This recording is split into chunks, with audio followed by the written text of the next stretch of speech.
വടക്കൻ കൊളംബിയയിൽ കരീബിയൻ കടലിനരികെ സ്ഥിതി ചെയ്യുന്ന നഗരമാണ് സാന്റാ മാർത്ത. ബീച്ചുകൾക്ക് ഏറെ പേരുകേട്ട സ്ഥലം. ആ സാന്റാ മാർത്തയിലാണ് കൊളംബിയയുടെ എക്കാലത്തെയും മികച്ച ഫുട്ബോൾ കളിക്കാരിൽ ഒരാളായ കാർലോസ് വാൾഡറാമയുടെ ജനനം. പയ്യൻ എന്നർത്ഥം വരുന്ന എൽ പീബെ എന്ന് വിളിപ്പേരുള്ള കാർലോസ് വാൾഡറാമ ചുരുണ്ട ചെമ്പൻ നിറമുള്ള മുടികൊണ്ട് തലയിൽ ഒരു കാട് തന്നെ വളർത്തിയിട്ടുള്ള വാൾഡറാമ 80കളുടെ രണ്ടാം പകുതിയിലും 90കളിലും ലോക ഫുട്ബോളിലെ ഏറെ കൗതുകമുള്ള നിറമുള്ള കാഴ്ചയായിരുന്നു. കളം നിറഞ്ഞു കളിക്കുന്ന മിഡ്ഫീൽഡറായ വാൾഡറാമ ഒരു ദശകത്തോളം കൊളംബിയൻ മധ്യനിരയെ അടക്കി വാണു. അത്രമേൽ സർഗാത്മകവും ചടുലവുമായ നീക്കങ്ങൾ. കളിമെനയുന്നതിൽ വാൾഡറാമയുടെ മിടുക്ക് ഒന്ന് വേറെ തന്നെയായിരുന്നു. ഉയർന്ന സാങ്കേതിക നിലവാരമുള്ള പന്തിനെ തഴുകി മുന്നേറുന്ന ഒരു സുന്ദരൻ കളിക്കാരൻ. തുടർച്ചയായി 3 ലോകകപ്പുകളിൽ കൊളംബിയയുടെ ക്യാപ്റ്റനായിരുന്നു വാൾഡറാമ. ലോക ഫുട്ബോളിലെ അപൂർവം കളിക്കാർക്ക് മാത്രം ലഭിച്ചിട്ടുള്ള ഭാഗ്യം. 1990, 94, 98 ലോകകപ്പുകളിലാണ് വാൾഡറാമ കൊളംബിയയെ നയിച്ചത്. കൊളംബിയയ്ക്ക് വേണ്ടി 111 മത്സരങ്ങളിൽ ബൂട്ട് കെട്ടിയ വാൾഡറാമ 11 ഗോളും സ്കോർ ചെയ്തു. 1961 സെപ്റ്റംബർ 2-നാണ് സാന്റാ മാർത്തയിൽ കാർലോസ് ആൽബർട്ടോ വാൾഡറാമ പലാസിയോയുടെ ജനനം. ഫുട്ബോളിനെ അതിയായി സ്നേഹിക്കുന്ന കുടുംബത്തിൽ പിറന്ന വാൾഡറാമ വളരെ ചെറുപ്പം മുതലേ ഫുട്ബോളിനോട് പ്രിയം കാണിച്ചു തുടങ്ങിയിരുന്നു. 1981 20ാമത്തെ വയസ്സിലാണ് കാർലോസ് വാൾഡറാമയുടെ പ്രൊഫഷണൽ കരിയറിൻ്റെ തുടക്കം. കൊളംബിയയിലെ ഫസ്റ്റ് ഡിവിഷൻ ക്ലബ്ബായ യൂണിയൻ മഗ്ദലേനയിലായിരുന്നു തുടക്കം. 3 വർഷം അവിടെ തുടർന്ന വാൾഡറാമ 1984 ലാർജർ മില്യണാരോസിലേക്ക് മാറി. അവിടെ പക്ഷേ 1 വർഷം മാത്രമേ കാർലോസ് വാൾഡറാമ കളിച്ചുള്ളൂ. അടുത്ത വർഷം ഡിപ്പോർട്ടിവോ കാലിയിലെത്തിയ വാൾഡറാമ അവിടെ തിളങ്ങി. ക്ലബിന് വേണ്ടി 3 സീസണുകളിലായി 22 ഗോൾ നേടിയതോടെ ദേശീയ ടീമിലുമെത്തി. 1985 ഒക്ടോബർ 27-ന് പരാഗ്വയ്ക്കെതിരായിട്ടായിരുന്നു അന്താരാഷ്ട്ര ഫുട്ബോളിൽ വാൾഡറാമയുടെ അരങ്ങേറ്റം. ആ മത്സരത്തിൽ എതിരില്ലാത്ത 3 ഗോളിന് കൊളംബിയ തോറ്റു. 1988 ഫ്രഞ്ച് ക്ലബ്ബായ മോൺപെല്ലിയറിലെത്തിയ വാൾഡറാമ യൂറോപ്യൻ ഫുട്ബോളുമായി പൊരുത്തപ്പെടാൻ കുറച്ചു സമയമെടുത്തു. എന്നാൽ പതുക്കെ താളം കണ്ടെത്തിയ വാൾഡറാമ ഫ്രഞ്ച് ഫുട്ബോളിലും തൻ്റെ മുദ്ര പതിപ്പിച്ചു. മികച്ച ലോങ് പാസുകൾ നൽകാനുള്ള വാൾഡറാമയുടെ കഴിവ് ഫ്രഞ്ച് ഫുട്ബോൾ ആരാധകരുടെ ഹൃദയങ്ങളെ കീഴടക്കി. 1990 മോൺപെല്ലിയറിനൊപ്പം വാൾഡറാമ ഫ്രഞ്ച് കപ്പ് ജയിച്ചു. അതിനുശേഷം ഫ്രാൻസ് വിട്ട കാർലോസ് വാൾഡറാമ സ്പാനിഷ് ലാലിഗയിൽ റിയൽ വല്ലഡോളിഡിനു വേണ്ടി കളിച്ചു. അവിടെ ഒരു സീസൺ മാത്രം തുടർന്ന വാൾഡറാമ അടുത്ത സീസണിൽ കൊളംബിയയിൽ തിരിച്ചെത്തി ഇൻഡിപെൻഡന്റിന്റെ മെഡലിന് വേണ്ടി കളിച്ചു. അവിടെയും ഒരു സീസൺ മാത്രം തുടർന്ന വാൾഡറാമ പിന്നീട് അത്ലറ്റിക്കോ ജൂനിയറിന് വേണ്ടിയാണ് കളിച്ചത്. അവർക്കൊപ്പം 2 ലീഗ് കിരീടങ്ങൾ വാൾഡറാമ നേടി. 1987 മുതൽ 1995 വരെ 5 കോപ്പ അമേരിക്ക ടൂർണമെന്റുകളിൽ കളിച്ച കാർലോസ് വാൾഡറാമ 1987 ടൂർണമെന്റിൽ മികച്ച താരമായി തിരഞ്ഞെടുക്കപ്പെടുകയും കൊളംബിയയെ 3ാം സ്ഥാനത്തെത്തിക്കുകയും ചെയ്തു. എന്നാൽ വാൾഡറാമ ലോകത്തെ പുളകം കൊള്ളിച്ചത് 1990 ലോകകപ്പിലെ കളി കൊണ്ടാണ്. അത്തവണ ചാമ്പ്യന്മാരായ പശ്ചിമ ജർമ്മനിയെ ഗ്രൂപ്പ് മത്സരത്തിൽ കൊളംബിയ സമനിലയിൽ തളച്ചിരുന്നു. പ്രീ ക്വാർട്ടർ ഫൈനലിൽ കാമറൂണിനോട് പൊരുതി കളിച്ച കൊളംബിയ 1-നെതിരെ 2 ഗോളുകൾക്ക് പരാജയപ്പെട്ടു. പക്ഷേ അപ്പോഴേക്കും ലോകം കാർലോസ് വാൾഡറാമയെ ശ്രദ്ധിച്ചു തുടങ്ങിയിരുന്നു. 1993 ലോകകപ്പ് യോഗ്യതാ മത്സരത്തിൽ അർജന്റീനയെ എതിരില്ലാത്ത 5 ഗോളിന് കൊളംബിയ തകർത്തപ്പോൾ ടീമിനെ മുന്നിൽ നിന്ന് നയിച്ചത് വാൾഡറാമയായിരുന്നു. എന്നാൽ 1994 ലോകകപ്പ് ആകുമ്പോഴേക്കും തുടർച്ചയായി ഉണ്ടായ പരിക്കുകൾ വാൾഡറാമയുടെ കളിയെ ബാധിച്ചിരുന്നു. ആ ലോകകപ്പിൽ കൊളംബിയ ഗ്രൂപ്പ് ഘട്ടത്തിൽ തന്നെ പുറത്തായി.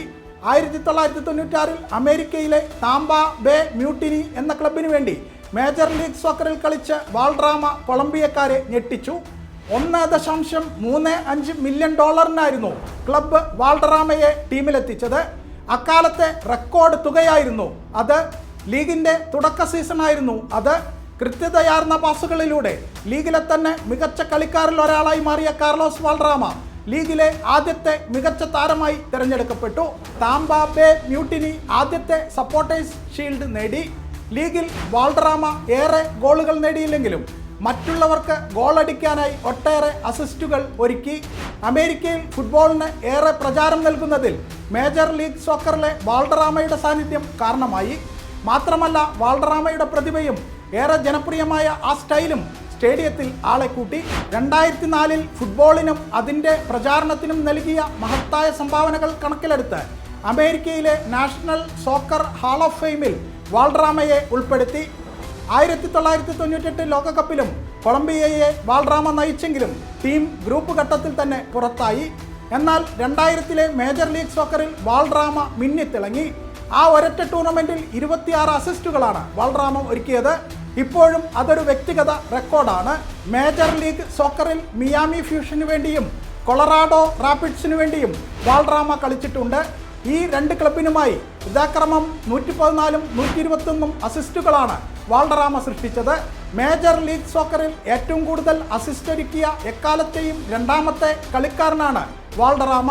2004 പെലെ തെരഞ്ഞെടുത്ത ലോകത്ത് ജീവിച്ചിരിക്കുന്ന ഏറ്റവും മികച്ച 125 പുരുഷ വനിതാ ഫുട്ബോൾ താരങ്ങളുടെ പട്ടികയിൽ കാർലോസ് വാൾഡറാമ ഇടം പിടിച്ചു. 1985 മുതൽ 1998 വരെ 13 വർഷക്കാലം കൊളംബിയൻ ദേശീയ ടീമിൽ കളിച്ച വാൾഡറാമ ഇതിൽ ഭൂരിഭാഗവും ദേശീയ ടീമിൻ്റെ ക്യാപ്റ്റൻ കൂടിയായിരുന്നു. 1987, 93, 96 വർഷങ്ങളിൽ ദക്ഷിണ അമേരിക്കയുടെ മികച്ച ടീമിൽ ഉൾപ്പെട്ട കാർലോസ് വാൾഡറാമയെ 87ലും 93ലും ദക്ഷിണ അമേരിക്കയിലെ ഏറ്റവും മികച്ച കളിക്കാരനായി യുറോഗ്യൻ പത്രമായ എൽ പൈസ് തെരഞ്ഞെടുത്തു. 1987, 93, 95 കോപ്പ അമേരിക്ക ടൂർണമെൻറ്റുകളിൽ കൊളംബിയയെ 3ാം സ്ഥാനത്തെത്തിക്കുന്നതിൽ വാൾഡറാമ നിർണായക പങ്കുവഹിച്ചു. ഫുട്ബോളിൻ്റെ ചരിത്രത്തിൽ തന്നെ കാർലോസ് വാൾഡറാമയെ പോലെ വളരെ പെട്ടെന്ന് ഫുട്ബോൾ ആരാധകർ തിരിച്ചറിയുന്ന കളിക്കാർ കുറവാണ്. ഏറ്റവും മനോഹരമായ കളിയെന്ന് ഭൂമിയിലെ ഭൂരിഭാഗം മനുഷ്യരും കരുതുന്ന ഫുട്ബോളിലെ എക്കാലത്തെയും മികച്ച മിഡ്ഫീൽഡർമാരിൽ ഒരാളാണ് വാൾഡറാമ. സ്വയം ഗോളടിക്കുന്നതിനേക്കാൾ മറ്റുള്ളവരെ കൊണ്ട് ഗോളടിക്കുന്നതിൽ ആനന്ദം കണ്ടെത്തിയ അപൂർവം കളിക്കാരിൽ ഒരാൾ. അത്രമേൽ നിസ്വാർത്ഥനായിരുന്നു കാർലോസ് വാൾഡറാമ. ഫുട്ബോളിൻ്റെ ഭംഗി സ്വയം ഗോളടിക്കുന്നതിലല്ല, മറിച്ച് മറ്റുള്ളവർക്ക് ഗോളടിക്കാൻ പാകത്തിൽ പന്ത് ഒരുക്കി നൽകുന്നതിലാണെന്ന് വിശ്വസിച്ച അസാമാന്യ പ്രതിഭ. പന്തിന്മേലുള്ള നിയന്ത്രണം, ഭാവനാത്മകത, കേളി ശൈലി എന്നിവ കൊണ്ടെല്ലാം ഏത് ഇതിഹാസ കളിക്കാരനൊപ്പവും സ്ഥാനമുള്ള കളിക്കാരൻ. ഫുട്ബോൾ എന്ന കളിയെ ഇത്രമാത്രം സൗന്ദര്യാത്മകമായി നിർവചിച്ച കളിക്കാർ തീരെ കുറവായിരിക്കും. അത്രയും അന്തസ്സോടെ ഭംഗിയായി ഒരു ഡാൻസറേക്കാൾ വേഗത്തിൽ പന്ത് കളിച്ച മാന്ത്രികൻ.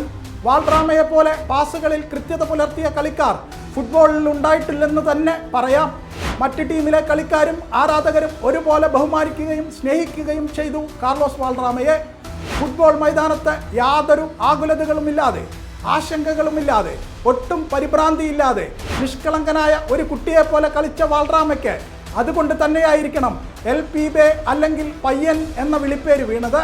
അന്നും ഇന്നും കൊളംബിയ എന്ന് കേൾക്കുമ്പോൾ ഫുട്ബോൾ ആരാധകർ ആദ്യം ഓർക്കുന്ന മുഖങ്ങളിലൊന്ന് കാർലോസ് വാൾഡറാമ എന്ന ഈ ചുരുണ്ട ചെമ്പൻ മുടിക്കാരനെയാണ്.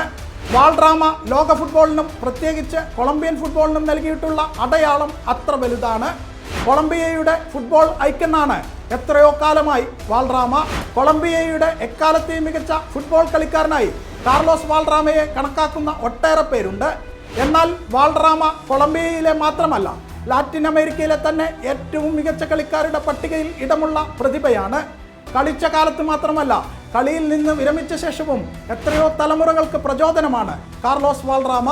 കഴിഞ്ഞ 2 പതിറ്റാണ്ടിനിടെ കൊളംബിയൻ ദേശീയ ടീമിലെത്തിയ പലരുടെയും പ്രചോദനവും ഹീറോയും കാർലോസ് വാൾഡറാമയാണ്. ലോക ഫുട്ബോളിനെ സ്വാധീനിക്കുകയും അതിൻ്റെ ജനപ്രീതിക്കും പ്രചുര പ്രചാരത്തിനും വലിയ സംഭാവനകൾ നൽകുകയും ചെയ്ത മഹത്തായ കളിക്കാരനാണ് കാർലോസ് വാൾഡറാമ. കളിക്കളത്തിലെ അസാധാരണമായ കേളി ശൈലി കൊണ്ടും തന്ത്രങ്ങൾ കൊണ്ടും നൈപുണ്യം കൊണ്ടും പന്ത് കളിയെ സ്നേഹിക്കുന്നവരുടെ ഹൃദയം കീഴടക്കി അയാൾ. കഴിഞ്ഞ നൂറ്റാണ്ടിൻ്റെ അവസാനവും ഈ നൂറ്റാണ്ടിൻ്റെ തുടക്കത്തിലും ഫുട്ബോൾ എന്ന കളിയെ നിർവചിക്കുകയും സ്വാധീനിക്കുകയും ചെയ്ത എക്കാലത്തെയും മികച്ച കളിക്കാരിൽ ഒരാളാണ് വാൾഡറാമയെന്ന് നിസ്സംശയം പറയാം.